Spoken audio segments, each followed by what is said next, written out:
game, make a game, what's a game, what's a game? I'm a Kamen Rider.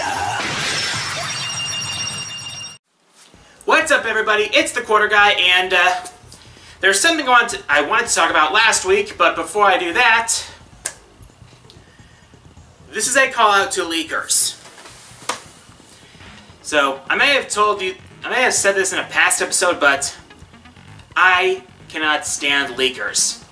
The way it's like, when someone leaks info about a game that was meant to be revealed later on, it's extremely disrespectful to the developers and to the honest gamers who want to get the info from the game legitimately.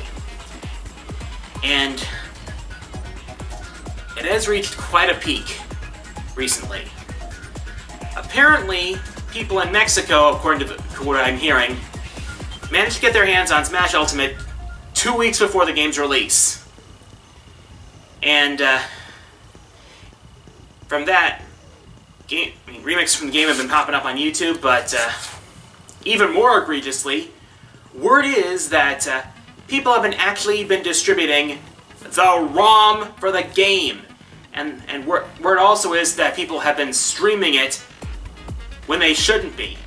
And this is a massive affront to people who love Smash Brothers. And people who want to get their games legitimately. Now, ROMs for old games, that's one thing. I mean, technically it's still illegal, but sometimes it's the only way that older games are preserved, especially since Nintendo's been really stingy on virtual consoles since the Wii days, but there is essentially, in fact, pretty much no justification for putting out the ROM for a game that's not even released yet. It's just aggravating that something like this would happen. And it's pretty much also the reason why Sakurai and his team put out so much information about the game in the directs, so that people would know as much about the game as possible before release, so that leakers would not get the last laugh, and yet leakers want to get the last laugh anyway with something like this, and it's just... This is why I cannot stand leaks. Oh well. Anyway, in the meantime, I've got something else to cover. It recently came to light that Sony will not be at E3 in 2019, which I found strange considering this would be the first time in like 25 years or so that this is happening. And especially since Sony's not doing its PlayStation Experience this year either. Probably after the whole couch incident. But it raises some questions as to why Sony is doing this. They said they want to give their fans the best experience possible, so I've got some ideas on why this might be happening. One may be that they're preparing something big for the following E3 in 2020. Quite possibly even the PlayStation 5. And for something that big, they really don't want to mess it up. Another possibility is that they really aren't expecting to have that much to show when E3 happens around. I mean, they've been showing some of their big titles consecutively in the past few years, and like Death Stranding, Kingdom Hearts, well, Kingdom Hearts 3 isn't exclusive, but Spider-Man, and Last of Us Part 2, and I think that list of games is starting to dwindle. Right, but another possible reason is that their E3 2018 presentation and the PlayStation Experience last year were not exactly the best, and they might want to, and they're thinking they might want to get their act together before they do something like this again. But there's one more reason, one more possible reason that I've been thinking of. Maybe Sony doesn't think that E3 is as relevant as it was in the past. I mean, in this age of the internet, when people are making leaks both real and fake, and sometimes might ruin the surprise. Maybe Nintendo was onto something when they started doing E3 Directs instead of these big stage shows.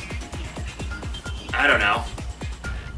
Anyways, my next countdown. Ranking the Robot Masters of Mega Man 11.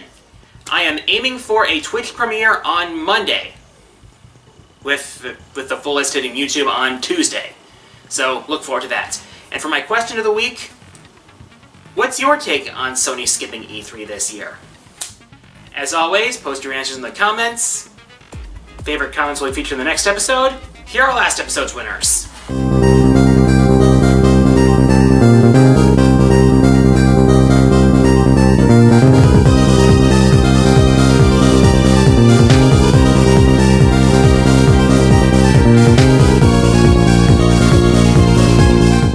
And with that, time for the fourth wall mailbag. As always, As always, look for the community post to send me your questions, and I'll answer my favorites in the next episode. First question this week comes from Gamer Guy, who asks, how much hope do you realistically have for a Mega Man X9?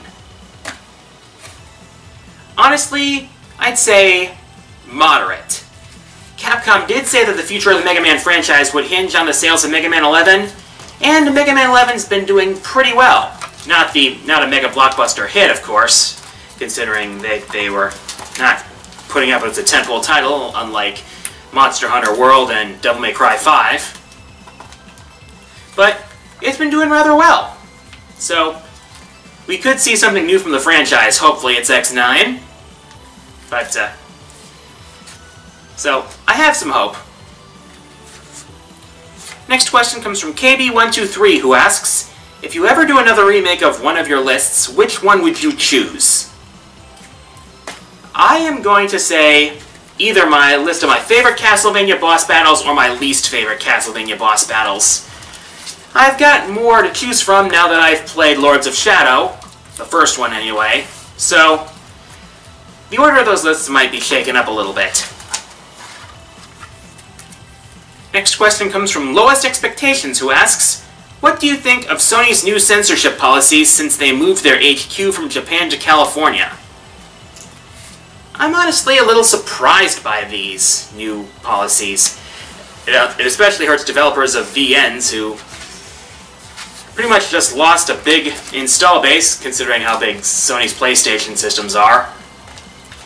And the weird thing is, it's in what seems like a bit of a role reversal here. Nintendo's been a bit more lenient on this whole thing. I mean, we're seeing more visual novels on Nintendo systems. And it's kind of surprising that Sony's the one who's censoring more often. I don't know.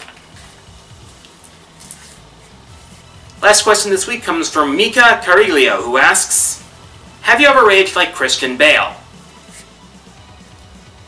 Yes, and I regret it.